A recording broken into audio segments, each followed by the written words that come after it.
ಜಾತಕ ನೋಡೇ ಇಲ್ಲ, ಜಾತಿ ಗೊತ್ತೇ ಇಲ್ಲ, ಹುಡ್ಸಿದ ಅಪ್ಪನ್ ಪರ್ಮಿಷನೇ ಇಲ್ಲ. ಅಲ್ಲಿ ಸುಧಾಕರ್ ಇದಾರ ಅಂದೆ, ಅದು ತಪ್ಪಾಗೋಯ್ತಂತೆ.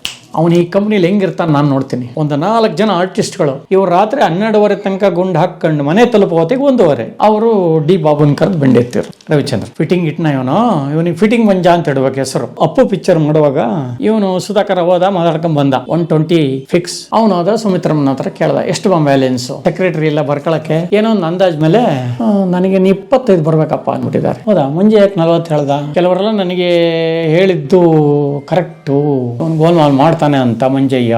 ನನಗೆ ಗೊತ್ತಿಲ್ಲ, ಒಂಚೂರು ಬಿಟ್ಕೊಂಡಿದ್ರು ಅಂತ ಕಾಣುತ್ತೆ. ಪಾರ್ಟಿ ಗಿರ್ಟಿ ಸಿಕ್ಕಾಪಟ್ಟೆ ಕೆಟ್ಟದಾಗ ಮಾತಾಡಿದ್ರು. ಈ ಇನ್ಸಿಡೆಂಟ್ ಆದ್ಮೇಲೆ ನನ್ನ ಹೆಂಡತಿಗೆ, ನೀವು ಅವ್ರ ಕಂಪ್ನಿಯಲ್ಲಿ ಕೆಲಸ ಮಾಡಬಾರ್ದು. ಯಾವತ್ತೋ ನಾನು 50,000 1 ಲಕ್ಷಕ್ಕೆ ತಲುಪಬೇಕಾದ ನಾನು ಇನ್ನೂ 10,000 ಟೆಚ್ಚಕ್ಕೆ ಒದ್ದಾಡ್ತಾ ಇದ್ದೀನಿ. ಯಾಕೆಂದ್ರೆ ಬಂದ ಅವಕಾಶಗಳು ಬಿಟ್ಟು ತಪ್ಪು ನಂದೆ.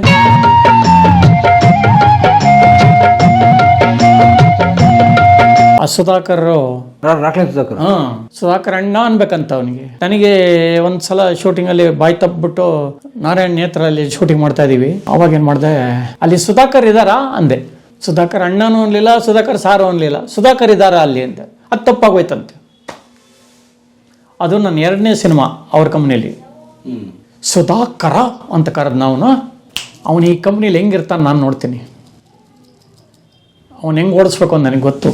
ಈ ಪ್ರೊಡಕ್ಷನ್ನಲ್ಲಿ ಕೆಲವರು ಸ್ವಲ್ಪ ನಮ್ಮ ಫೇವರ್ ಆಗಿದ್ದವ್ರು ಇರ್ತಾರಲ್ಲ, ಅವರು ಹಿಂಗೆ ಅಂದರು, ಸ್ವಲ್ಪ ಹುಷಾರಾಗಿರೋಣ, ಅವರೇ ಇಲ್ಲಿ ಕಿಂಗು ಕಂಪ್ನಿಯಲ್ಲಿ, ಕಷ್ಟ ಓಡಿಸ್ಬಿಡ್ತಾರೆ.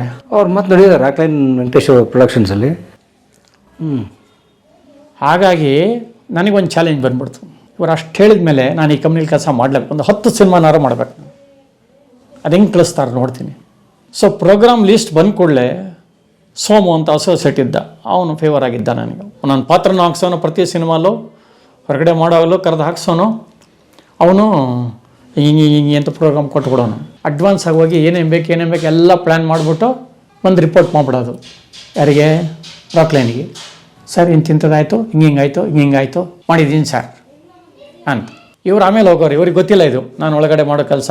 ವೆಂಕಟೇಶ ಮಂಜೆ ಹಿಂಗೆ ಹೇಳಿ ಇದು ಮಾಡಿದೆ, ಪರ್ಮಿಷನ್ ಮಾಡಿಸ್ದೆ, ಎಲ್ಲ ರೆಡಿ ಇದೆ ನಾಳೆಗೆ, ಆಯ್ತಾಯ್ತು ಸರಿ ಅನ್ನೋರು ಅವರು. ಅವ್ರಿಗೆ ಗೊತ್ತು ಮಂಜೆ ಎಲ್ಲ ಮಾಡಾಗಿದೆ, ಇವನು ಬರೀ ಸ್ಕೋಪ್ ತಗೋತಾ ಇದ್ದಾನೆ ಅಂತ.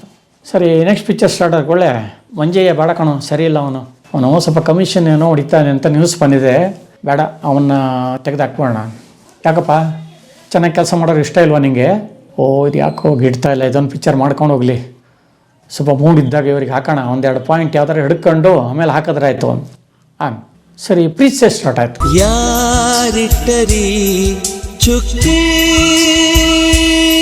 ಪ್ರೀತ್ಸೆ ಸ್ಟಾರ್ಟ್ ಆದಾಗ ಪ್ರೀತ್ಸಿಲ್ ಏನಾಯ್ತು, ಡಿ ಬಾಬು, ಡಿ ರಾಜನ್ ಬಾಬು ಅವರು ಪಾಪ ಒಳ್ಳೆ ಮನುಷ್ಯನೇ. ಅಣ್ಣಯ್ಯ ಮಾಡುವಾಗ ಏನಾಯ್ತು, ಅದಕ್ಕೆ ಅವರೇ ಡೈರೆಕ್ಟರ್.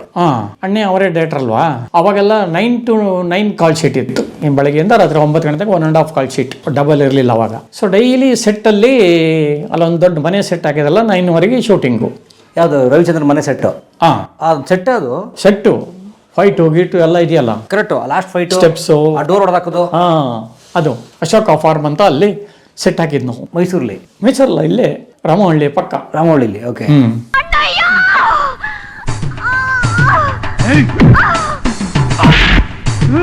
ಸೆಟ್ ವರ್ಕ್ ಎಲ್ಲ ಆದ್ಮೇಲೆ ಶೂಟಿಂಗ್ ಟೈಮಲ್ಲಿ ಏನು ಮಾಡ್ಬಿಟ್ರಿ ಇವರು, 9 ಗಂಟೆ ಪ್ಯಾಕಪ್ ಆದರೆ ಒಂದು 4 ಜನ ಆರ್ಟಿಸ್ಟ್ಗಳು, ಲಕ್ಷ್ಮಣ್ಣು, ನಮ್ಮ ಕಾಶಿ, ಆಮೇಲೆ ಬ್ಯಾಂಕ್ ಸುರೇಶ, ಶ್ರೀನಿವಾಸ್ ಸರ್, 4-5 ಜನ ಕೂರಿಸ್ಕೊಂಡ್ಬಿಡೋರು. ಕೂರಿಸ್ಕೊಂಡು ಶುರು ಪೋಟ್ಕೊಳಕ್ಕೆ. ಯಾರು? ಸುಧಾಕರ್ ಅಲ್ಲ, ಈ ಡಿ ಬಾಬು ಅವರು ಡೈರೆಕ್ಟ್ರು. ಒಂದಿಬ್ಬರು ಹುಡುಗರು ಸಾಕು, ನೀವು ಹೊರಟೋಗ್ರು ಊಟ ಬಡ್ಸೋಕ್ಕೆ ಅನ್ನೋರು. ಆ ಹುಡುಗರು, ಸರ್ ನಾವು 2 ಮಾತ್ರ ಇದ್ರಿ, ಇನ್ನು 6 ಜನ ಎಲ್ಲಿ ಹೋಗ್ಬೇಕು ಸರ್, ಗಾಡಿ ಬೇಡವ ಸರ್ ನಮಗೆ, ಆಮೇಲೆ ಈ ಪಾತ್ರೆ ತುಂಬ್ಕೊಂಡೋಗಿ ಗಾಡಿ ಬೇಡವ ಸರ್, ನಮ್ಮ ಮನೆಯೆಲ್ಲ ಡ್ರಾಪ್ ಮಾಡೋಕೆ ಗಾಡಿ ಬೇಡವ ಸರ್, ನಾವೆಲ್ಲ ಇರ್ತೀವಿ ಸರ್. ಆಯ್ತು ರೀ. ಈ ಕಡೆ ಆ ಕಡೆ ಎಲ್ಲ ಸೇರಿ, ಎಲ್ಲರೂ ಸೇರಿ 5 ಕಾರ್ ಆಗ್ಬಿಡೋದು, 1 ವ್ಯಾನು, 8 ಜನ ಹುಡುಗರು. ಇಷ್ಟೂ ಜನಕ್ಕೆ ಇವ್ರು ರಾತ್ರಿ 12:30 ತನಕ ಗುಂಡು ಹಾಕ್ಕೊಂಡು ಮನೆ ತಲುಪೋ ಹೊತ್ತಿಗೆ 1:15. ಸೊ ಎಲ್ಲರದ್ದು ಡಬಲ್ ಆಗೋಯ್ತು. ಬಾಟಗಳು ಬಾಡಿಗೆಗಳು ಎಲ್ಲ ಇದ್ದಕ್ಕಿದ್ದಂಗೆ ಪ್ರೊಡ್ಯೂಸರ್ ಗಮನಕ್ಕೆ ಬಂತು. ಏನ್ರಿ ಮಂಜೆ ಇದು ಹೋದ ವಾರಕ್ಕಿಂತ ಇಷ್ಟೊಂದು ಜಾಸ್ತಿ ಬರ್ತಾ ಇದೆಯಲ್ಲ ಸರ್. ಕ್ಲೀನಾಗಿ ಡೈರೆಕ್ಟ್ರನ್ನ ಇನ್ನು ಯಾರು ಹೇಳ್ತಾರೋ ಅವ್ನು ಕರ್ಕೊಂಡು ಹೋಗ್ಬಿಟ್ಟು ಸ್ಟಾರ್ ಹೋಟ್ಲಲ್ಲಿ ಒಳ್ಳೆ ಊಟ ಹಾಕ್ಸಿ ಡೈಲಿ. ಇದು ಯಾಕೆ ಬೇಕು ಪಿಜಿತಿ? ಈ ಥರ ಆಗ್ತಾ ಇರೋದ್ರಿಂದ ಅಲ್ಲಿ ಮೀಟ್ರ್ ಓಡ್ತಾ ಇದೆ. ಕಾರ್ ನೋಡ್ದು ಓಡ್ತು, ಪ್ರೊಡಕ್ಷನ್ ಬಾಯ್ಸ್ದು ಓಡ್ತು, ಟೆಂಪೋದು ಓಡ್ತು, ಎಲ್ಲ ಓಡ್ತು. ಅದಕ್ಕೆ ಇಷ್ಟೊಂದು ಜಾಸ್ತಿ ಬರ್ತಾ ಇದೆ. ಈಗ ಹಂಗಾಗ್ತಾ ಇದೆಯಾ? ಅವ್ರು ಬೇರೆ ಹೊಸವರು ಬೇರೆ ಪ್ರೊಡ್ಯೂಸರು. ಅವ್ರೇನು ಮಾಡೋರು, ಸೀದಾ ರವಿಚಂದ್ರನ್ ಅವರಿಗೆ ಫಿಟ್ಟಿಂಗ್ ಇಟ್ಟರು. ಹಿಂಗಾಗಿದೆ ಸರ್, ನಾನು ಹೆಂಗೆ ಸರ್ ಸಿನಿಮಾ ಮೇಲೆ ಇನ್ವೆಸ್ಟ್ ಮಾಡಲೋ, ಈ ಥರ ವೇಸ್ಟೇಜಿಗೆ ದುಡ್ಡು ಕೊಡಲೋ ಸರ್ ನಾನು. ಅವರು ಡಿ ಬಾಬುನ್ ಕರೆದು ಬೆಂಡೆತ್ತಿರು ರವಿಚಂದ್ರ. ಓ ಫಿಟ್ಟಿಂಗ್ ಇಟ್ಟನ ಇವನಿಗೆ ಫಿಟ್ಟಿಂಗ್ ಮಂಜ ಅಂತ ಇಡ್ಬೇಕು ಹೆಸರು, ಇವಂದೇ ಕೆಲಸ ಆಯಿತು ಅಂದರು. ಸೊ ಅಲ್ಲೇನಾಗೋಯ್ತು, ಮಿಸ್ಅಂಡರ್ಸ್ಟ್ಯಾಂಡಿಂಗ್ ಬಂದೋಯ್ತು ನನಗೂ ಅವರಿಗೂ, ಡಿ ಬಾಬುಗೂ. ಅದಕ್ಕೆ ಏನು ಮಾಡಿಬಿಟ್ರು, ಪ್ರೀತಿಸೆ ಮಾಡುವಾಗ ವೆಂಕಟೇಶ್ ಮ್ಯಾನೇಜರು ಬೇರೆ ಯಾರನ್ನ ನೋಡೋಕ್ಕಾಗಲ್ವಾ, ಹೇಗೂ ನಿಮ್ಮ ಸುಧಾಕರ್ ಎಲ್ಲ ನೋಡ್ಕೋತಾರೆ, ಇವನು ಏನಲ್ಲಿ ಬೇರೆ ಯಾರನ್ನಾರು ನೋಡಿ ಮಂಜೆ ಬೇಡ ಅಂದಿದ್ದಾರೆ ಡಿ ಬಾಬು. ಅಷ್ಟೊತ್ತಿಗೆಲ್ಲ 7-8 ಸಿನಿಮಾ ನಾನು ಎಸ್ಟಾಬ್ಲಿಷ್ ಆಗಿಬಿಟ್ಟಿದ್ದೆ, ಕೆಲಸಗಾರ ಅಂತ ತೋರಿಸ್ಕೊಂಡ್ಬಿಟ್ಟಿದ್ದೆ. ಅವಾಗ ಏನು ಮಾಡಿಬಿಟ್ರು, ಬಾಬು ಸರ್ ಬೇಜಾರು ಮಾಡ್ಕೋಬೇಡಿ, ಇದು ರೀಮೇಕ್ ಸಿನಿಮಾ, ಯಾರನ್ನ ಬೇಕಾದ್ರೂ ಹಾಕೋಬೋದು, ನಾನು ಮಂಜೇನು ಚೇಂಜ್ ಮಾಡೋಕ್ಕಾಗಲ್ಲ. ಇಂಡೈರೆಕ್ಟ್ಲಿ ನೀವಿಲ್ದೇವರು ಪರವಾಗಿಲ್ಲ, ಅವನ್ನ ತೆಗಿಯಲ್ಲ ಹೇಳಿ ಕೇಳಿ ರೀಮೇಕ್ ಪಿಕ್ಚರು. ಓ ಯಾಕೋ ಆಯಿತು ವೆಂಕಟೇಶ್ ಬಿಡಿ, ಮಾಡಲಿ ಅವನೇ ಮಾಡಲಿ ಅಂದರು. ಸರಿ, ಆ ಪಿಕ್ಚರು ಮುಗಿಸ್ದು ಇನ್ನೊಂದು ಕೃಷ್ಣಲೀಲೆಗೆ ಕಂಪೋಸ್ ಮಾಡ್ತಾಯಿದ್ದು ಶಿವರಾಜ್ ಕುಮಾರ್. ಅವಾಗ ಏನು ಮಾಡಿದ್ರು, ಗೋಲ್ಡ್ ಫೆಸ್ಟಿವಲ್ ನಡೆಯುತ್ತೆ ಅಂತಲೇನು ದುಬೈಗೆ ಹೋಗಿದ್ರು ಇವರು, ರಾಕ್ಲೈನ್. ಅದೇನು ಬೇಕು ನೋಡ್ಕೊಂಬಿಡ, ಕರೆಕ್ಟಾಗಿ ಸಾಂಗ್ ಎಲ್ಲ ರೆಡಿ ಆಗಬೇಕು ಅಂದರು. ಅವಾಗ ಈ ಇದರಲ್ಲಿ ರೇಸ್ಯೂ ಹೋಟ್ಲಲ್ಲಿ ಮ್ಯೂಸಿಕ್ಕಿಗೆ ಹಾಕಿದ್ದು ಇವರು ಬ್ರದರ್ ಇದ್ದರು, ರಾಕ್ಲೈನ್ ಬ್ರದರ್ ಇದ್ದರು. ಸರ್ ಡೈರೆಕ್ಟ್ರಿಗೆ ಎಸ್ಟೀಮ್ ಕಾರ್ ಬೇಕು, ಅವಾಗ ಸ್ವಲ್ಪ ಎಸ್ಟೀಮ್ ಕ್ರೇಜ್ ಇತ್ತು ಅವರಿಗೆ, ಡಿ ಬಾಬುಗೆ ಎಸ್ಟೀಮ್ ಬೇಕು ಸರ್ ಅವರಿಗೆ, ಒಂದು ಕಾರು ಬುಕ್ ಮಾಡ್ತೀನಿ ಅಂದೆ. ಯಾಕಪ್ಪ, ನಮ್ಮ ಗಂಗಾಧರ ಇದನ್ನೆಲ್ಲ ಅವಂದೇ ಅಂಬಾಸಡರ್ ಇದೆಲ್ಲ ಕಳಿಸು. ಇಲ್ಲ ಸರ್ ಒಪ್ಪಲ್ಲ ರೈ, ಕಳಿಸೇ ನೀನು, ನಾನು ಹೇಳ್ತಾ ಇಲ್ವಾ ಅಂದರು. ಕಳಿಸಿ ಅವರು ಸೀದಾ ಆಟೋದಲ್ಲಿ ಬಂದು ಇಳಿದ್ರು. ಏನಪ್ಪ ನಾನು ಕಾರ್ ಕಳೀರೆ ಅಂಬಾಸಡರ್ ಕಳಿಸಿದೀಯಾ, ಏನೂ ಕೊಡ್ಬೇಡ ಹೋಗು. ಏನು ಸರ್ ಆಟೋಲ್ಲಿ ಬಂದು ಇಳಿತಾ ಇದ್ದೀರಾ? ಹ್ಞೂ ಮತ್ತೆ ಕೆಲಸಕ್ಕೆ ತೊಂದರೆ ಆಗಬಾರ್ದು ಅಂತ ಬಂದೆ ಅಂದರು. ಓ ಇದು ಹೆಂಗಪ್ಪ ಇದು, ನಾಳೆ ಸಮಸ್ಯೆ ಆಗ್ಬಿಡತ್ತಲ್ಲ ಅಂತ ಮಾಡಿದೆ. ಇಮಿಡಿಯೇಟಾಗಿ ಅವ್ರ ಬ್ರದರಿಗೆ ಫೋನ್ ಹೊಡೆದೆ, ಯಾಕೆಂದರೆ ನನಗೆ ಅಲ್ಲಿ ತೊಗೊಂಡೋಗಿರೋ ರೋಮಿಂಗ್ ನಂಬರ್ ನಂಗೆ ಗೊತ್ತಿಲ್ಲ. ರಾಕ್ಲೈನ್ ದುಬೈ. ಇವ್ರಿಗೆ ರಿಪೋರ್ಟ್ ಮಾಡಿದೆ, ಸರ್ ನೋಡಿ ಆಟೋಲ್ಲಿ ಬಂದುಬಿಟ್ರು ಅವರು. ಅವ್ರು ಇಮಿಡಿಯೇಟ್ ಅಲ್ಲಿ ಫೋನ್ ದುಬೈಯಿಂದ ಇಮಿಡಿಯೇಟ್ ಫೋನ್ ಎಲ್ಲಿಗೆ, ಡೈರೆಕ್ಟ್ರು ಸರ್ ನಿಮಗೆ ಯಾವ ಕಾರ್ ಬೇಕು, ಬರೀ ಎಸ್ಟೀಮ್ ಸಾಕೋ ಇಲ್ಲ ಟೊಯೋಟೋ ಅಥವಾ BMW ಆಡಿ ಯಾವ್ದಾರು ಕಳಿಸ್ಕೊಡ್ಲ, ನೆಕ್ಸ್ಟ್ ಫ್ಲೈಟಲ್ಲೇ ಕಳಿಸ್ಬಿಡ್ತೀನಿ, ನನಗೆ ಕೆಲಸ ತೊಂದರೆ ಆಗಬಾರ್ದು, ನಿಲ್ಲಿಸ್ಬಾರ್ದು ಶೂಟಿಂಗ್, ಇದನ್ನು ಸಾಂಗ್ ಕಂಪೋಸಿಂಗು ಹೇಳ್ಬಿಡಿ ಈಗಲೇ. ಆ ಡೈಲಾಗ್ ಕೇಳಿಕೊಳ್ಳಿ, ಇವರಿಗೆ ಮಾತೇ ಹೊರಡಿಲ್ಲ. ಏನೇ ಇಷ್ಟು ಬೇಕಾಗಲೇ ಅಲ್ಲಿಗೆ ಹೋಗಿ ಅಲ್ಲಿಂದ ಹಿಂಗೆ ಹೇಳ್ತಾ ಇದ್ದಾರೆ ಅಂದರೆ ಇದು ಮಂಜೆಯಿಂದೇ ಕೆಲಸ. ಅವನೇ ಫೋನ್ ಮಾಡಿ ಹೇಳ್ಬಿಟ್ಟಿರ್ತಾನೆ ಆಟೋಲ್ಲಿ ಬಂದು ಇಳಿದ್ರು ಅಂತ. ಫಿಟ್ಟಿಂಗು ಮತ್ತೆ ಶುರು ಮಾಡಿದೆ ನಿನ್ನ ಬುದ್ಧಿ ಅಂದರು. ಸರ್ ನಂಗೆ ಗೊತ್ತಿಲ್ಲ ಸರ್, ನಂಬರೇ ಇಲ್ಲ ಅಂತ. ನನಗೇನು ಸರ್ ಗೊತ್ತು, ಹೇಳಿದ್ರೆ ಅವ್ರ ಬ್ರದರ್ ಹೇಳ್ಕೊಂಡಿರ್ಬೋದು ಅಷ್ಟೇ. ಸೊ ಹೀಗಾಗಿ ಅವರಿಗೂ ನನಗೂ ಸ್ವಲ್ಪ ಮನಸ್ತಾಪ, ಮಿಸ್ಅಂಡರ್ಸ್ಟ್ಯಾಂಡಿಂಗ್ ಇತ್ತು, ಬಾಬುಗೂ ನನಗೂ. ಸೊ ಇಲ್ಲಿ ಬೇರೆ ಹಿಂಗೆ ಮಾಡ್ಬಿಟ್ನಲ್ಲ ಅಣ್ಣೆ ಆ ಟೈಮಲ್ಲಿ, ಹಾಗೆ ಎಲ್ಲ ಸೇರ್ಕೊಂಬಿಟ್ಟು ಅದನ್ನು ಪ್ಯಾಚಪ್ ಮಾಡೋಕ್ಕೆ ನನಗೆ ಭಾಳ ಕಷ್ಟ ಆಗೋಯ್ತು. ಸೊ ಈ ರಾಕ್ಲೈನ್ ಕಂಪ್ನಿಲಿ ನೋಡ್ಬಿಟ್ಟು ಈ ಥರ ಎಲ್ಲ ಯಾವಾಗ ಆಗಿ ಶುರುವಾಯಿತೋ, ಇದು ಯಾಕೋ ಸರಿ ಬರ್ತಾಯಿಲ್ಲ ಅಂದ್ಬಿಟ್ಟು ಒಂದು ಫುಲ್ ಇನ್ಚಾರ್ಜ್ ನನಗೆ ಕೊಡ್ಬಿಡ್ರು. ಅವ್ರು ಆರ್ಟಿಸ್ಟ್ ಅದೆಷ್ಟು ನೋಡೋ, ಇವ್ರದ್ದು ಎಷ್ಟು ನೋಡೋ, ಕರೆಕ್ಟಾಗಿ ಲೆಕ್ಕ ನೋಡೋ, ಎಲ್ಲ ನಾನೇ ಫುಲ್ ನೋಡ್ಕೊತಾ ಇದ್ದಿದ್ದು. ಅಪ್ಪು ಪಿಕ್ಚರ್ ಮಾಡುವಾಗ ಅಮ್ಮನ ಪಾತ್ರಕ್ಕೆ ಇವ್ರು ಸೆಲೆಕ್ಟ್ ಆದರು, ನಮ್ಮ ಬಾಬು ಮಿಸ್ಸಸ್ಸೇ ಸುಮಿತ್ರಮ್ಮ. ಅವ್ರ ಅಣ್ಣನ ಪರಿಸ್ಥಿತಿ ನೋಡಕ್ಕಾಗದೆ ಅಲ್ಲಿ ಹೋಗಿದ್ಲು. ಅವನೆಷ್ಟು ಸಂಕಟ ಪಡ್ತಿದ್ದಾನೆ ಗೊತ್ತಾ. ಅಪ್ಪು ಅವ್ರ ಮೊದಲನೇ ಸಿನಿಮಾಗೆ ಇವನು ಸುಧಾಕರ್ ಹೋದ, ಮಾತಾಡ್ಕೊಂಡು ಬಂದ. 120 ಫಿಕ್ಸ್ ತಗೊಳ್ಳಿ, 50,000 ಅಡ್ವಾನ್ಸ್, ಇನ್ನು 70 ಆಮೇಲೆ ಕೊಡ್ತೀವಿ. 1,20,000. ಹಾಂ, ಒಂದು 20 ಅಂತ 50 ಅಡ್ವಾನ್ಸ್ ಕೊಟ್ಟು ಬಂದ್ಬಿಟ್ಟ.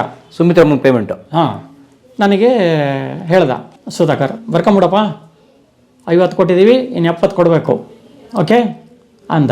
ಇನ್ನೊಂದು ಶೆಡ್ಯೂಲ್ ಬಂದರು, 25 ಕೊಟ್ಟು ಕಳಿಸ್ತು. ಆಮೇಲೆ 75 ಆಗೋಯ್ತಲ್ಲ, ಇನ್ನು 45 ಉಳ್ಕೊಳ್ತು. ಸರಿ, ಫೈನಲ್ ಶೆಡ್ಯೂಲು ಪ್ರಕಾಶ್ ಎಲ್ಲ ಡೇಟ್ ಕೊಟ್ಟಿದ್ದಾರೆ, ಅವ್ರ ಡೇಟ್ ಇಲ್ಲ. ತೆಲುಗು ಪಿಕ್ಚರ್ಲಿದ್ದಾರೆ ಅವರು ಹೈದ್ರಾಬಾದಲ್ಲಿ. ನಾಳೆ ಬೇಕೇ ಬೇಕಮ್ಮ, ಆಮೇಲೆ ಪ್ರಕಾಶ್ ಡೇಟ್ ಇಲ್ಲ, 1 ಡೇ ಹೆಂಗಾರ ಮಾಡ್ಕೊಂಡು ನೀವು ಕೇಳ್ಕೊಂಬರ್ಬೇಕು ಅಂತ. ಅರ್ಧ ಗಂಟೆ ಟೈಮ್ ಕೊಡಿ, ಮಾತಾಡ್ತೀನಿ. ತೆಲುಗು ಪಿಕ್ಚರ್ ಮಾತಾಡಿದ್ರು. ಇವತ್ತು ಹೋಗ್ಬಿಟ್ಟು ಈವ್ನಿಂಗ್ ಫ್ಲೈಟಿಗೆ ನಾಳೆ ವಾಪಸ್ ಬಂದ್ಬಿಡ್ತೀನಿ, ದಯವಿಟ್ಟು ಅಡ್ಜಸ್ಟ್ ಮಾಡಿಕೊಡಿ.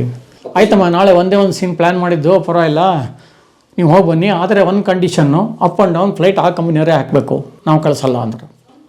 ನನಗೆ ಫೋನ್ ಮಾಡಿ ಹೇಳಿದ್ರು, ಆಯ್ತಮ್ಮ ಹಾಕ್ತೀವಿ, ಕರೆಸ್ಕೊಂಡೆ. ಸೊ ಇವತ್ತು ನನ್ನ ಲಾಸ್ಟಪ್ಪ, ನನಗೆ ಬ್ಯಾಲೆನ್ಸ್ ಬಂದುಬಿಡ್ಬೇಕು ಅಂದರು. ಆಯಿತು ಹೇಳ್ತೀನಿ. ಸರಿ ಫೋನ್ ಮಾಡಿ ಹೇಳಿದೆ, ಸರ್ ಅವ್ರಿಗೆ 40 ಬ್ಯಾಲೆನ್ಸ್ ಇತ್ತಿನ್ನು, 40 ಬ್ಯಾಲೆನ್ಸ್ ಇದೆ ಸರ್ ಅಂತ ಹೇಳಿದೆ. ಹೌದಾ, ಸರಿ ಸೋಮಣ್ಣಂಗೆ ಫೋನ್ ಮಾಡೋಕ್ಕೆ ಹೇಳು ಅಂದರು. ಅಸೋಸಿಯೇಟ್ ಸೋಮನ್ ಹೇಳಿದ್ನಲ್ಲ ಎಲ್ಲದಕ್ಕೂ ನಂಗೆ ಹೆಲ್ಪ್ ಮಾಡ್ತಾ ಇದ್ದ ಅಂತ. ಅವನು ಸ್ವಲ್ಪ ಆರ್ಟಿಸ್ಟ್ ಎಲ್ಲ ನೋಡ್ಕೊಳ್ಳೋನು. ಅವನು ಅದ ಸುಮಿತ್ರಮ್ಮನ ಹತ್ರ ಕೇಳ್ದ, ಎಷ್ಟು ಬ್ಯಾಲೆನ್ಸು? ಅವ್ರು ಆ ಕಡೆ ಮಲಯಾಳಂ ಮಾಡ್ತಾರೆ, ಈ ಕಡೆ ತೆಲುಗು ಮಾಡ್ತಾರೆ, ಕನ್ನಡ ಮಾಡ್ತಾರೆ, ಯಾರೋ ಸೆಕ್ರೆಟರಿ ಇಲ್ಲ ಬರ್ಕೊಳ್ಳೋಕ್ಕೆ. ಏನೋ ಒಂದು ಅಂದಾಜ್ ಮೇಲೆ ನನಗೆ 25 ಬರಬೇಕಪ್ಪ ಅಂದ್ಬಿಟ್ಟಿದ್ದಾರೆ. ಕನ್ಫ್ಯೂಸ್ ಆಗಿ ಅವನು ಇಮಿಡಿಯೇಟಾಗಿ ರಾಕ್ಲೈನಿಗೆ ಹೇಳ್ದ, ಸರ್ 25 ಅಂತ ಹೇಳ್ತಾ ಇದ್ದಾರೆ ಅವರು. ಹೌದಾ, ಮುಂಜೆ ಯಾಕೆ 40 ಹೇಳ್ದ? ಓಹೋ, ಕೆಲವರೆಲ್ಲ ನನಗೆ ಹೇಳಿದ್ದು ಕರೆಕ್ಟು, ಇವನು ಗೋಲ್ಮಾಲ್ ಮಾಡ್ತಾನೆ ಅಂತ ಮಂಜಯ್ಯ. ರಾತ್ರಿ 11 ಗಂಟೆ ಫೋನು. ಮೋಸ್ಟ್ಲಿ ನನಗೆ ಗೊತ್ತಿಲ್ಲ, ಒಂಚೂರು ಬಿಟ್ಕೊಂಡಿದ್ರು ಅಂತ ಕಾಣುತ್ತೆ. ಪಾರ್ಟಿ ಗಿರ್ಟಿ ಸಿಕ್ಕಾಪಟ್ಟೆ ಕೆಟ್ಟದಾಗ ಮಾತಾಡಿದ್ರು. ಗಾಂಧಿನಗರದಲ್ಲಿ ನೀನು ಇರಬಾರ್ದು, ಹಂಗೆ ಮಾಡಾಕ್ಬಿಡ್ತೀನಿ, ಸೊಂಟ ಮುರಿದಾಕ್ಬಿಡ್ತೀನಿ. ಏನು ತಿಳ್ಕೊಂಡಿದ್ಯಾ ನೀನು? ಎಷ್ಟೋ ಕೊಡಬೇಕು ಸುಮಿತ್ರಂಗೆ? 40 ಸರ್. ಏನು 40? ಅವ್ರು 25 ಅಂತಾರೆ. ಅವ್ರು ಏನೋ ಕನ್ಫ್ಯೂಸಾಗಿ ಹೇಳಿದ್ದಾರೆ ಸರ್. ಮಾತಾಡ್ಕೊಂಬಂದಿರೋದು ಕೊಟ್ಟಿರೋದು ಲೆಕ್ಕ ಇದೆ ನನ್ನ ಹತ್ರ, ಕಂಪ್ಯೂಟ್ರಲ್ಲಿದೆ. ಯಾವ ಕಂಪ್ಯೂಟರ್?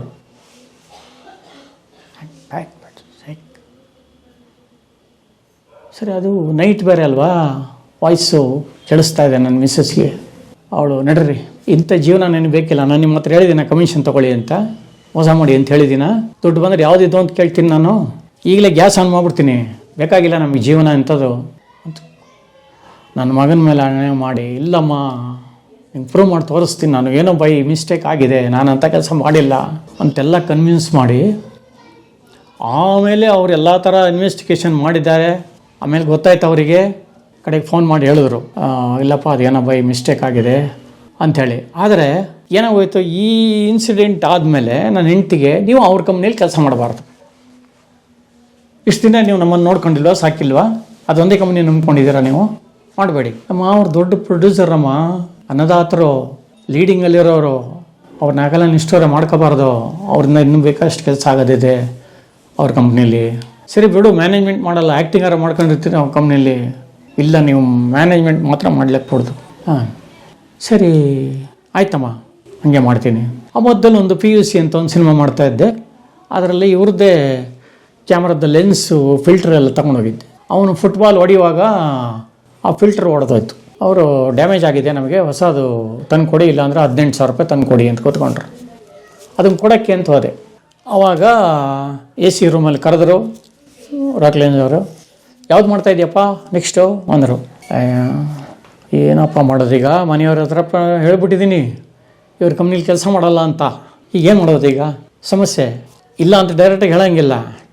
ಸರ್ ಅದು ಒಂದು ಹಿಂದಿ ಪಿಕ್ಚರಿನ ಒಂದು ಆಫರ್ ಬಂದಿದೆ, ನೋಡ್ತೀನಿ ಸರ್. ಅಲ್ಲ, ಈಗ ಮುಂಗಾರು ಮಳೆ 2 ಮಾಡಬೇಕು ಅಂದ್ಕೊಂಡಿದ್ದೀನಿ, ಅವಾಗ ಅವ್ರಿಗೆ ಪ್ಲಾನಿಂಗ್ ಇತ್ತದು. ಇನ್ನೊಂದು ಈ ಕಡೆ ದುನಿಯಾ ವಿಜಿತ್ ಇದೆ, ಹಳೆ ಪಾತ್ರೆ ಹಳೆ ಇದು ಮಾಡಿದ್ರಲ್ಲ, ಜಂಗ್ಲಿ. ಜಂಗ್ಲಿನ ಸುಧಾಕರ್ ನೋಡ್ಕೋತಾನೆ, ಯೋಗರಾಜ್ ಭಟ್ದು ನೀನು ನೋಡ್ಕೋ, ಚೆಕ್ ಕೊಟ್ಬಿಡ್ಲಾ ಈಗಲೇ ಅಡ್ವಾನ್ಸು ತೊಗೊಂಡೋಗ್ಬಿಡು ಅಂದರು. ಸರ್ ಅಡ್ವಾನ್ಸ್ ಎಲ್ಲ ಏನು ಬೇಡ ಸರ್, ನಾನು ನೋಡಿ ಹೇಳ್ತೀನಿ ಸರ್ ಆಮೇಲೆ ಅಂದ್ಬಿಟ್ಟು ಅವಾಯ್ಡ್ ಮಾಡ್ಕೊಂಬಂದ್ಬಿಟ್ಟೆ. ಆಮೇಲೆ ಅವ್ರ ಕಂಪ್ನಿ ಮ್ಯಾನೇಜ್ಮೆಂಟಿಗೆ ಹೋಗಲಿಲ್ಲ. ಆಮೇಲೆ 1-2 ಸಿನಿಮಾಲ್ಲಿ ಪಾರ್ಟ್ ಮಾಡಿದೆ. ಈಗಲೂ ನನ್ನ ಜೊತೆ ಚೆನ್ನಾಗೇ ಇದ್ದಾರೆ, ಕಷ್ಟ ಅಂದಾಗ ಸ್ಪಂದಿಸ್ತಾರೆ ಅವರು. ಆದರೆ ಯಾರ್ದೋ ಮಾಡಿದ ಮಿಸ್ಟೇಕಿಗೆ ಸುಮಿತ್ರ ಅವ್ರು ಕನ್ಫ್ಯೂಸ್ ಮಾಡ್ಕೊಂಡು ಹೇಳಿದ ತಪ್ಪಿಗೆ ನಮಗೂ ಅವ್ರಿಗೂ ಕ್ಲಾಶ್ ಹಾಕೋಯ್ತು. ಆಮೇಲೆ ಅವ್ರಿಗೂ ನ್ಯೂಸ್ ಹೋಗಿದೆ, ಸುಮಿತ್ರ ಅವ್ರಿಗೆ ಕರೆದುಬಿಟ್ಟು ಅವರು ಬಾಬು ಇಬ್ಬರೂ ಬೇಜಾರು ಮಾಡ್ಕೊಬೇಡಕೋಣ, ನ್ಯೂಸ್ ಗೊತ್ತಾಯ್ತು ನಮಗೆ ಅಂತೇಳಿ, ಹಣ್ಣು ಹೂವು ಒಂದು ಕವರು, ನಿಮ್ಮ ಹುಡುಗನಿಗೆ ಎಜುಕೇಷನ್ಗೆ ಆಗತ್ತೆ ತಗೋ, ಅದ್ರಲ್ಲಿ ಎಷ್ಟಿದೆ ಅಂತಲೂ ಗೊತ್ತಿಲ್ಲ, ದಯವಿಟ್ಟು ಆ ಕವರ್ ತೆಗೆದುಬಿಡಿ, ಹಣ್ಣು ಸ್ವೀಟು ತೊಗೊಂಡು ಹೋಗ್ತೀನಿ. ಇವಾಗ ನೀವೇನಾರ ಕೊಟ್ಟಿದ್ದನ್ನ ತೊಗೊಂಡ್ರೆ ತಪ್ಪಾಗತ್ತೆ, ನೀವು ಅವ್ರು ಹೇಳ್ತಾರೆ ಆರೋಪ ನಿಜ ಅಂತ ಆಗ್ಬಿಡುತ್ತೆ. ದಯವಿಟ್ಟು ಬೇಡ ಅಂಥೇಳಿ ಹಣ್ಣು ಹಂಪು ತೊಗೊಂಡ್ಬಂದೆ ನಾನು. ಹಾಗಾಗಿ ಕೆಲವು ಸಲ ನಾವು ಏನೋ ಅಂದ್ಕೊಂಡು ಹೋಗ್ತೀವಿ, ಅದು ಇಲ್ಲ ಆಗೋಗುತ್ತೆ. ಏನ್ ನಡೀತಾ ಇದೆ ಒಳಗಡೆ? ಏನಿಲ್ಲ ಸರ್, ಅಂತದೇನಿಲ್ಲ ಸರ್. ಇವಾಗ ಸರ್ ಹುಡುಗಿ ಕಿರ್ಚ್ಕೋತಾ ಇದಾರೆ, ಏನಿಲ್ಲ ಅಂತ ಹೇಳ್ತಾರೆ ರಾಸ್ಕಲ್. ಬಾಂಬೆನವ್ರದ್ದು ಮಾಡುವಾಗಲೂ ಮಿಸ್ಅಂಡರ್ಸ್ಟ್ಯಾಂಡಿಂಗ್ ಅಲ್ಲಿ ಎಡವಟ್ ಆಗ್ಬಿಡ್ತಾವೆ. ಅದಕ್ಕೆ ನಾನು ಹೋಗಲೇ ಇಲ್ಲ, ಮನೆಯಿಂದ ಅವಕಾಶಗಳನ್ನು ಕಳ್ಕೊಂಡು ಬಾಂಬೆಗೆ ಹೋಗದಲ್ಲೇ ಇಲ್ಲೇ ಉಳ್ಕೊಂಡಿದ್ದೆ. ಆಯಿತು ಹೋಗಲಿ ಬೇಡ, ಚಿಕ್ಕ ಹುಡುಗನಿಂದಲೂ ಚಾಲೆಂಜ್ ಇತ್ತು, ಡಿಗ್ರಿನೂ ಚಾಲೆಂಜಿಗೆ ಮಾಡ್ಕೊಂಡಿದ್ದು, ಈ ಮಧ್ಯದಲ್ಲಿ ನಾನು ಬೆಂಗಳೂರಿಗೆ ಬಂದಾಗ ಏನು ಮಾಡಿದೆ ಅಂತ ಹೇಳೋದು ಮರ್ತೆ ನಿಮಗೆ. ಏನಾರ ಒಂದು ಬಿಸ್ನೆಸ್ ಬೇಕಲ್ಲ ಅಂತ ಅಗರಬತ್ತಿ ವ್ಯಾಪಾರ ಮಾಡ್ತಾಯಿದ್ದೆ. ಅಂದರೆ ಸಿನಿಮಾ ಏನೋ ಸಿಗೋಕ್ಕೆ ಮುಂಚೆ, ಸೇರಕ್ಕೆ ಮುಂಚೆ ಎಲ್ಲರೂ ಹೋಗಿ ಕಾಂಟ್ಯಾಕ್ಟ್ ಮಾಡಬೇಕಲ್ಲ. ಅಗರಬತ್ತಿ ಏನು ಅಂದರೆ ಕುಂತಲ್ ರಂಜಿನಿ ವರ್ಕ್ಸ್ ಅಂತ ಮೈಸೂರಿನಲ್ಲಿದ್ದೀನಿ. ಅವ್ರ ಬ್ರದರ್ ಇಲ್ಲಿ ಅಂಗಡಿ ಇಟ್ಕೊಂಡಿದ್ರು, ಎಲ್ಲಿ ವಿಲ್ಸನ್ ಗಾರ್ಡನಲ್ಲಿ. ಇಡೀ ಏರಿಯಾದಲ್ಲೇ ಫೇಮಸ್ ಅಂಗಡಿ ಅವ್ರದ್ದು. ಅವ್ರ ಥರ ಹಿಂಗೆ ಏನೋ ಮಾತಾಡ್ತಾ ಇದ್ದೆ, ಏನಪ್ಪ ಇಷ್ಟು ಥರ ಬಂದುಬಿಟ್ಟಿದ್ಯಾ, ಈ ಥರ ಇಲ್ಲೇ ಒಂದು ಎಡಿಟಿಂಗ್ ರೂಮ್ ಇದೆ, ಮಾಲ್ಗುಡಿ ಡೇಸಲ್ಲಿ ಅಲ್ಲೇ ಮಾಡ್ತಾ ಇದ್ದಿದ್ದು. ಅವ್ರ ಎದುರುಗಡೆನೇ ಅವ್ರ ಅಂಗಡಿ. ಅದಕ್ಕೋಸ್ಕರ ಮಾತಾಡ್ಸ್ಕೊಂಡು ಹೋಗೋಣ ಅಂತ ಬಂದೆ. ಹಾಗೆ ಶೂಟಿಂಗ್ ಎಲ್ಲ ಟ್ರೈ ಮಾಡ್ತಾಯಿದ್ದೀನಿ. ಸೈಡಲ್ಲಿ ಏನಾದ್ರು ಮಾಡಬೇಕು ಅಂತಿದ್ದೀನಿ ಅಂತ. ನಿಮ್ಮದು ಅಗರಬತ್ತಿ ಮೈಸೂರ್ದು ಸಪ್ಲೈ ಇದೆ ಇಲ್ಲಿ ಅಂದೆ. ಇದೆ, ಅದು ಚೆನ್ನಾಗಿದೆಯಲ್ಲ ಅಗರಬತ್ತಿ, ನನಗೆ ಸಿಗ್ಬೋದು ಅಂದೆ. ತೊಗೊಂಡೋಗೋ, ಅದಕ್ಕೇನಂತೆ ವ್ಯಾಪಾರ ಆದಮೇಲೆ ತಂದು ಕೊಡೋ, ನಮಗೆ 1 ಡಜನ್ಗೆ ಇಷ್ಟು ಅಂತ ಮಾರ್ಜಿನ್ ಇಟ್ಕೊಳ್ಳೋ, ಪರವಾಗಿಲ್ಲ, MRP ಗಿಂತ 10 ರೂಪಾಯಿ ಕಮ್ಮಿ ಹಾಕ್ಬಿಡ್ತೀನಿ ನಿನಗೆ ಬಾಕ್ಸಿಗೆ. ಅಂದೆ. ಸರಿ. ಅದು ಭಾಳ ಚೆನ್ನಾಗಿತ್ತಲ್ಲ, ಒಂದು ಪ್ಯಾಕೆಟ್ ಹೊಡೆದ್ರೆ ಒಂದು ಹಚ್ಚಿರು ಸಾಕು, ಚೆನ್ನಾಗಿದೆ, 2 ಕೊಡಿ, 4 ಕೊಡಿ, 1 ಡಜನ್ ಕೊಡಿ ಅನ್ನೋರು. ಅಂಗಡಿಗಳಿಗೂ ಕೊಡ್ತಾಯಿದ್ದೆ. ಎಲ್ಲ ಮುಗಿಸ್ಕೊಂಬಂದು ಚೆನ್ನಾಗಿ ವ್ಯಾಪಾರ ಆಗಿತ್ತೋ, ಹೊಟ್ಟೆ ತುಂಬ ವ್ಯಾಪಾರ, ಹೊಟ್ಟೆ ತುಂಬ ಊಟ ಇಲ್ಲ, 2 ಖಾಲಿ ದೋಸೆ ತಿಂದು ಮಲ್ಕೊಳ್ಳೋದು. ನರಸಿಂಹನ ಜೊತೆ ಸೇರಿಕೊಂಡೆ ಅವಾಗ. ಅಲ್ಲಿ ಅವರಿಗೆಲ್ಲ ಊಟ, ನನಗೆ ವ್ಯಾಪಾರ ಚೆನ್ನಾಗಾದರೆ. ಸೊ ಈ ಮಧ್ಯೆ ಇನ್ನೊಬ್ಬ ಯಾರೋ ಒಬ್ಬ ಬಂದ, ಸರ್ ನಮ್ಮದು ಒಂದು ಬುಕ್ಸ್ ಇದೆ ಸರ್, ಸೇಲ್ ಮಾಡ್ತೀರಾ? ಒಳ್ಳೆ ಕಮಿಷನ್ ಸಿಗುತ್ತೆ. ಏನು ಬುಕ್ಸ್? 6 books sir. ಸರ್ ಅದು ಮಾತ್ರ ಬೇಡ ಸರ್, ನನಗೆ ಬೇರೆ ಯಾವ್ದಾರು ಎದುರು ಕೊಡಿ. ಸರಿ, ಇನ್ಯಾವುದೋ ಒಂದು ಪುಸ್ತಕ ಕೊಟ್ಟ, ಜೋಕ್ಸು, ಪೋಲಿ ಜೋಕ್ಸ್ ಎಲ್ಲ ಇರುತ್ತೆ ಸ್ವಲ್ಪ, ಬಟ್ ಚೆನ್ನಾಗಿ ಹೋಗುತ್ತೆ ಸರ್ ಇದು ನೋಡಿ. ಆ ಥರದ್ದು ಕೊಡ್ಬೇಕಾರೆ ಇನ್ನೇನೋ ಇರೋದಂಥದ್ದಾದ್ರೆ ಬೇಡ. ಸೊ ಅದನ್ನು ಇದ್ರ ಜೊತೆಗೆ ಸೇರಿಸ್ಕೊಂಡು ಒಂಚೂರು ಶುರು ಮಾಡಿದೆ. ಅಗರಬತ್ತಿ ಎಲ್ಲ ಮಾಡ್ಕೊಂಡು ಬರ್ತಾಯಿದ್ನಲ್ಲ, ಅವ್ರು ಇವತ್ತು ದೊಡ್ಡ ಇದಾಗ್ಬಿಟ್ರು. ಅಂಗಡಿ ಬಿಟ್ಬಿಟ್ಟು ಗಾರ್ಮೆಂಟ್ಸ್ ಶುರು ಮಾಡಿದ್ರು, ಲೆದರ್ ಗಾರ್ಮೆಂಟ್ಸು ಎಕ್ಸ್ಪೋರ್ಟ್ ಮಾಡೋಕ್ಕೆ ಶುರು ಮಾಡಿದ್ರು, ಕೋಟ್ಯಾಧೀಶರು ಆಗ್ಬಿಟ್ರು ಅವರು. ಸೊ ಹಾಗೆ ಅವ್ರವ್ರ ಹಣೆ ಬರ ಹೆಂಗೆ ಬರೆದಿರುತ್ತೋ ಆ ಥರ ಹೋಗ್ತಾ ಇರುತ್ತೆ. ಸೊ ನಮ್ಮ ಜರ್ನಿನೂ ಹಂಗೆ ಆಗೋಯ್ತು. ಏನ್ರಲೇ ಬಡ್ಡಿ ಮಕ್ಕಳ, ಈ ಜಾಗ ನಿಮ್ಮ ಅಪ್ಪಂದು ಅನ್ಕೊಂಡಿದ್ದೀರಾ?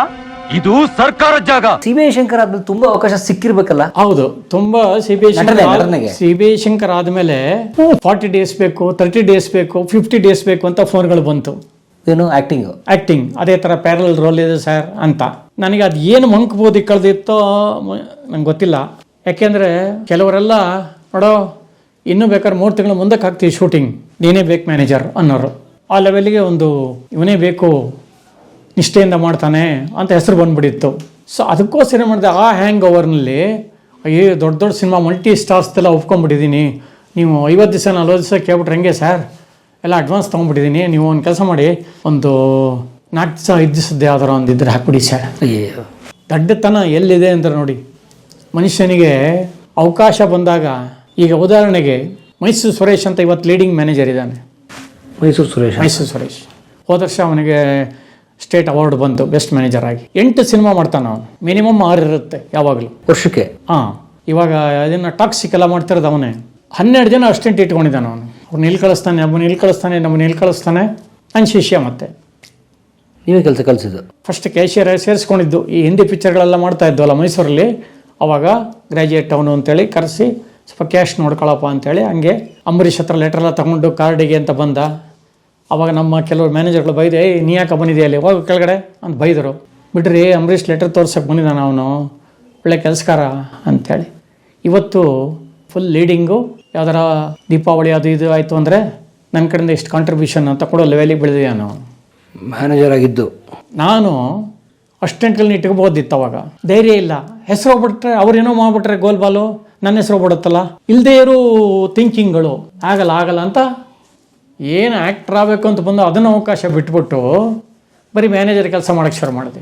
ಈಗ ಆರೋಗ್ಯ ಸಮಸ್ಯೆಯಿಂದ ಈಗ ಮ್ಯಾನೇಜ್ಮೆಂಟು ಮಾಡೋಕ್ಕಾಗಲ್ಲ, ಆ್ಯಕ್ಟಿಂಗು ಅವ್ನು ಕರೀರಿ, ಏನೋ ಕೊಟ್ಟರಾಯ್ತು ಪರಲ್ಲ, ಏನು ಕೊಟ್ಟರು ಮಾಡ್ತಾನೋ ಅವನು ಅನ್ನೋ ಲೆವೆಲಿಗೆ ಆಗೋಗಿದೆ.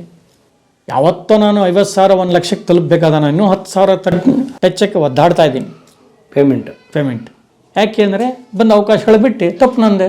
ಎಣ್ಣೆ ಬಂದಾಗ ಕಣ್ಣು ಮುಚ್ಕೊಂಡ್ರು ಅಂತ. ಸೊ ಹಾಗೆ ಬಂದಾಗ ಉಪಯೋಗಿಸ್ಕೋಬೇಕು. ಮಾಡಲಿಲ್ಲ, ಅದನ್ನು ಒಂದು ಬ್ರ್ಯಾಂಡ್ ಆಗ್ಬಿಡ್ತು ಅವಾಗ. ಅವನು ಲಾಯರು, ಜಡ್ಜು ಆ ಥರದ್ದು 1 ದಿವಸ 2 ದಿವಸ ಇದ್ದರೆ ಕರೆದ್ರೆ ಪರವಾಗಿಲ್ಲ ಅವನ್ನ. ಅದು ಈಗ 2 ವರ್ಷದ ಮುಂಚೆ ಅಥವಾ 4-5 ವರ್ಷದ ಮುಂಚೆ ಏನಾಗೋದು, ಆ ಒಂದು ಜಡ್ಜ್ ಪಾತ್ರಕ್ಕೇ ಅಥವಾ ಒಂದು ಲಾಯರ್ ಪಾತ್ರಕ್ಕೇ 1 ತಿಂಗಳು ಮುಂಚೆ ಬುಕ್ ಮಾಡೋರು ನನ್ನ. ಕೊರೋನಾ ಮುಂಚೆ. ಅಂಬರೀಷ್ ಕಾಂಬಿನೇಷನ್ ಅಪ್ಪ, ವಿಷ್ಣು ಕಾಂಬಿನೇಷನ್ ಅಪ್ಪ, ಬೈದ್ಬಿಡ್ತಾನೆ. ನೀನಾರು ಕರೆಕ್ಟಾಗಿ ಹೇಳ್ತೀಯ ಡೈಲಾಗು, ನೀನೇ ಡೇಟ್ ಇಟ್ಕೋ ಅನ್ನೋರು.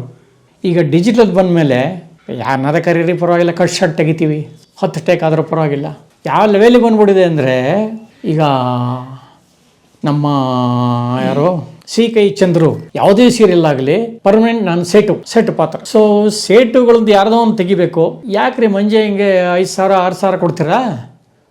ಕೆಲಸ ಮಾಡಿರಿ, ಅಲ್ಲಿ ಸೇಟು ಇದ್ದಾರಲ್ಲ ಅಂಗಡೀಲಿ, ಅವ್ರ ಹತ್ರ ಮಾಡಿಸ್ಬಿಡ್ರಿ ಅಂತಾರೆ.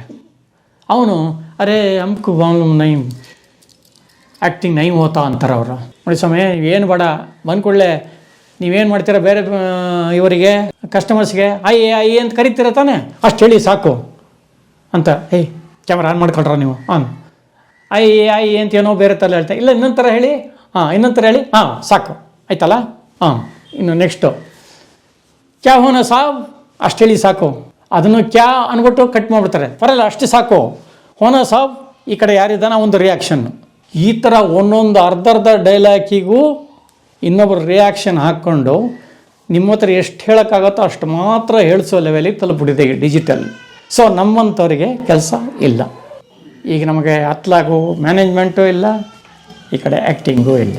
ತುಂಬ ಬೇಕಾದವ್ರು ಏನು ಮಾಡ್ತಾರೆ, ಕರೀರಿ ಅವ್ರನ್ನೇ ಅಂತಾರೆ. ಸೊ ಹಾಗೆ ಮ್ಯಾನೇಜರಾಗೂ ಎಲ್ಲೋ ಹೋಗ್ಬೋದಿತ್ತು, ಹೋಗಲಿಲ್ಲ. ಆ್ಯಕ್ಟ್ರಾಗೂ ಸಿ ಬಿ ಶಂಕರ್ ಆದಮೇಲೆ ಒಪ್ಕೊಂಡ್ಬಿಟ್ಟಿದ್ರೆ ಇವತ್ತು ಲೀಡಿಂಗಲ್ಲಿ ಇರ್ತಿದ್ದೆ. ಒಂದು 5 ಸಿನಿಮಾ ಮುಗಿದೋಗಿರೋ ಅಷ್ಟು. ಒಡವೆಗಾಗಿ ಕೊಲೆ ಮಾಡ್ತಾನೆ, ಭೂಮಿಗಾಗಿ ಕೊಲೆ ಮಾಡ್ತಾನೆ, ವ್ಯಾಪಾರದಲ್ಲಿ ಅನ್ಯಾಯವಾದ್ರೆ ಕೊಲೆ ಮಾಡ್ತಾನೆ. ಅಥವಾ ನೀವು ಮ್ಯಾನೇಜರ್ ಕೆಲಸದಲ್ಲಿ ಜಾಸ್ತಿ ಸಂಬಳ ಅಥವಾ ಪೇಮೆಂಟ್ ಸಿಗುತ್ತೆ ಅಂತ ಆಕ್ಟಿಂಗ್ ಬಿಟ್ಟು ನಿರಾಕರಿಸ್ಬಿಟ್ರೆ ಅವಾಗ? ಆ ಥರ ಅದೇ ಹೇಳೋದಲ್ಲ, ಎಲ್ಲರೂ ಒಂದು ಇದು ಮಾಡಿದ್ರಿಂದ ಮಂಜೇನೇ ಬೇಕು ಅಂತ. ಸೊ ನನಗೇನಾಗೋಯ್ತು, ಆ ಹ್ಯಾಂಗ್ ಓವರ್ನಲ್ಲಿ ನಿಮ್ಮ ಅಮೂಲ್ಯವಾದ ಯೌವನ ಹೊಂಟೋಯ್ತು.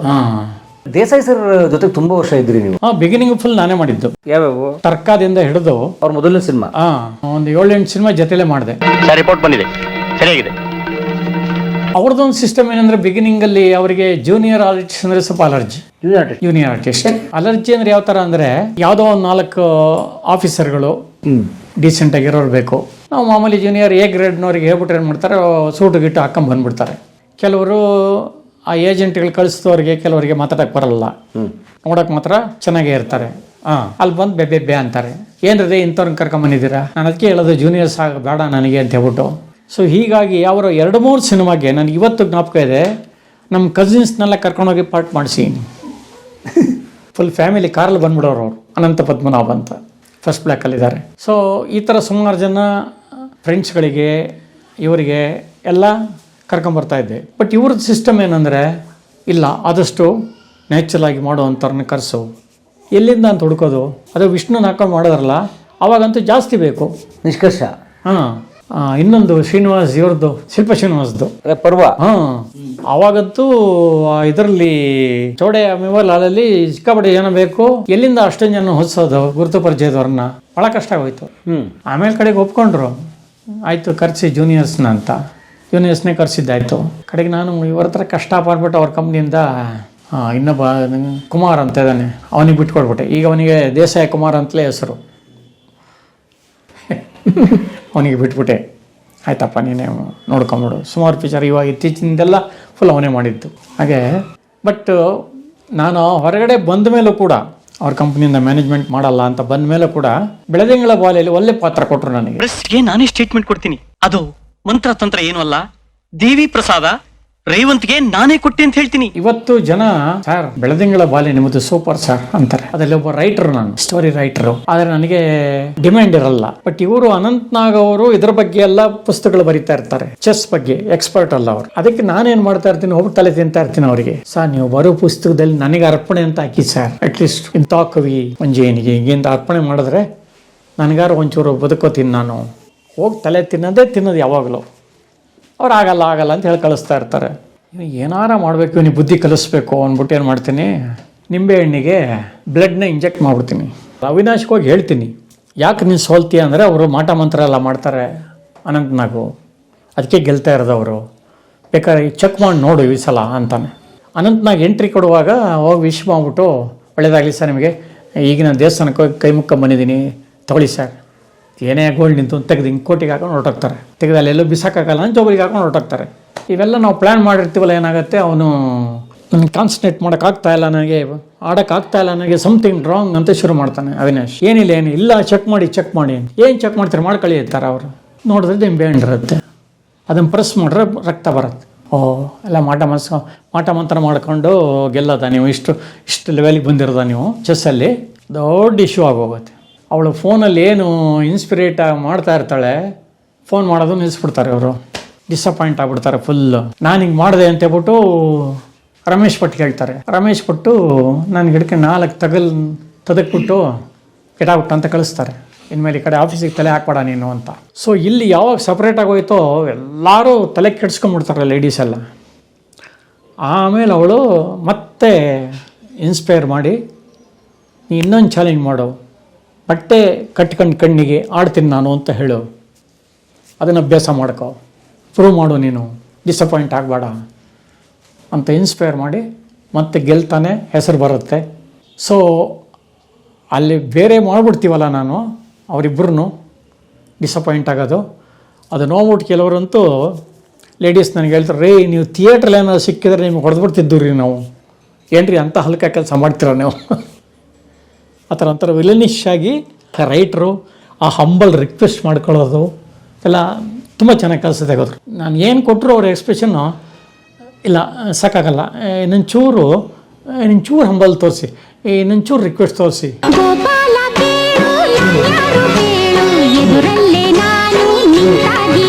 ಎಲ್ಲರೂ ಕಲಾ ಮಾಧ್ಯಮ ನೋಡಿ, ಸಬ್ಸ್ಕ್ರೈಬ್ ಮಾಡಿ, ಗಂಟೆ ಹೊಡಿ, ಅಷ್ಟೇ. ಈ ವಿಡಿಯೋ ನೋಡಿದ್ದಕ್ಕೆ ನಿಮಗೆ ತುಂಬಾ ಧನ್ಯವಾದಗಳು.